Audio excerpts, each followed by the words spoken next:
About Colin Ferguson, the man who shot a Jamaican black male who shot 6 people on the Long Island train. Mr. Muhammad speaks. Where they set black inmates up in these jails and penitentiaries, and in particular there in Nassau County, and pulled all the black officers out and the black inmates so they could jump on Brother Colin Ferguson, because they were mad with him for catching the Long Island train and killing all them white folks. I love Colin Ferguson.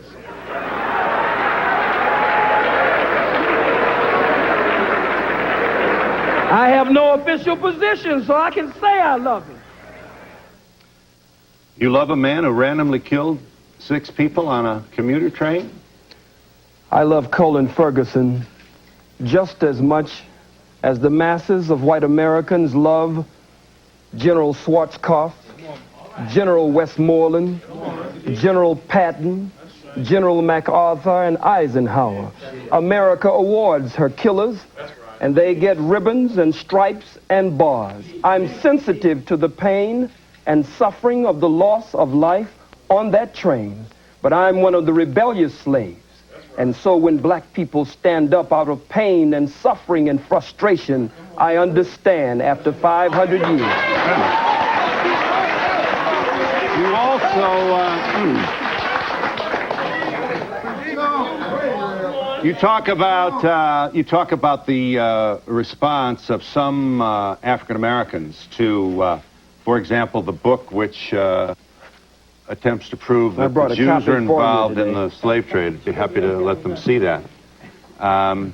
You talk about when white folks can't defeat you, you said in your speech at Kane, they'll always find some Negro, some boot-licking, butt-licking, buck-dancing, bamboozle, half-baked, half-fried, sissified, punkified, pasteurized, homogenized nigger that they can trot out in front of you.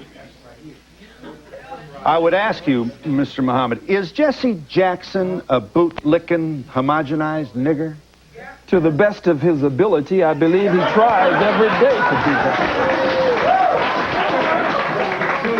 Here you are mocking Jesse Jackson at a speech, I believe this is Howard University. Roll the tape. Oh, boot-licking, buck-dancing, scratching, shuffling, messy Jesse Jackson. To keep.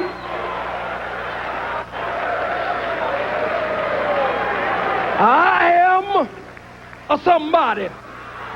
I am a somebody who keep hope alive. I am a somebody. I don't rightly know who the hell I am, but I am somebody. Yeah.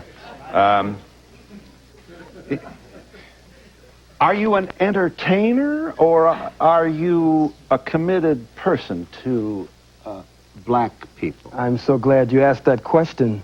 I believe that the liberation and salvation of the black nation must be brought about by black people gaining a thorough knowledge of self after our 500 to 6,000 year Holocaust, where we have lost over 600 million. And so I believe that that education process must be a process of 2 steps: inspiration and information. So I seriously give information, but black people are a people of rhythm and spirit, so I also give inspiration.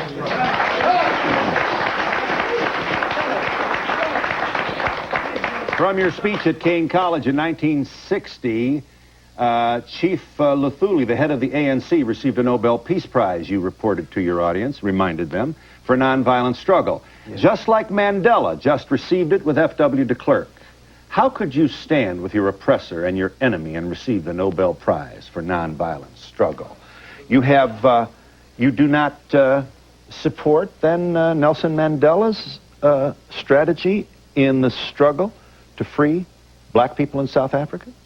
Let us first of all be very clear here, Phil. Nelson Mandela is my brother.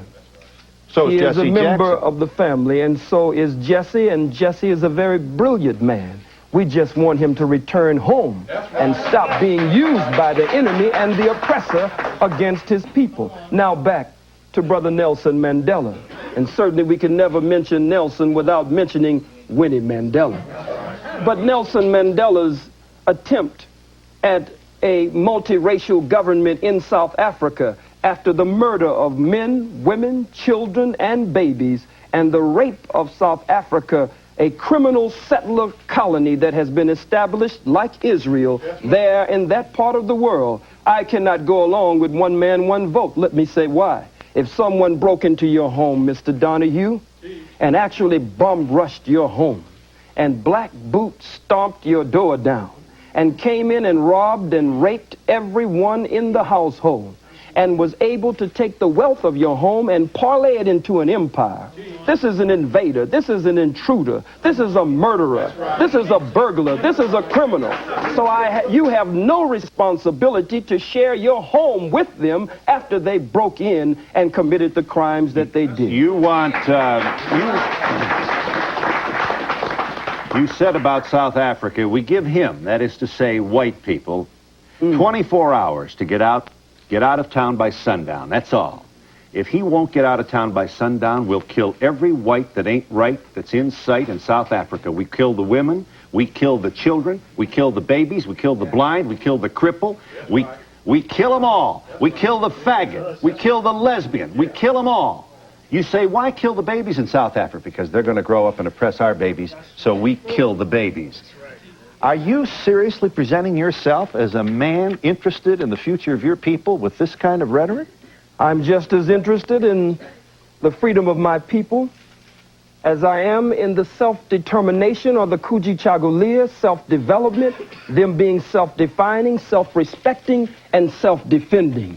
If the white man has killed millions of our people, and you cannot deny the undeniable and indisputable and irrefutable truth, fact, proof, and history of their bloodshed there in South Africa. I said it would be merciful if they would leave. I don't agree with a government, a sham government. No man walks out of prison after 27 years and becomes the president unless there's a script and a plan behind the scenes to remove the economic sanctions from whites in South Africa, but no real plan for redistribution of the wealth. The Oppenheimers, the De Beers, and others there sucking the blood of our people. So I said, be merciful. Give them a period of time. 24 hours. Truman gave the Japanese a period of time, but when they didn't comply, he dropped the bomb on men, women, children, and babies. I make no apology for that statement. I believe that the invasion of South Africa was an act of unprovoked war. One nation against another nation, and nations must fight for the self-determination. They had no business there, Mr. Donahue.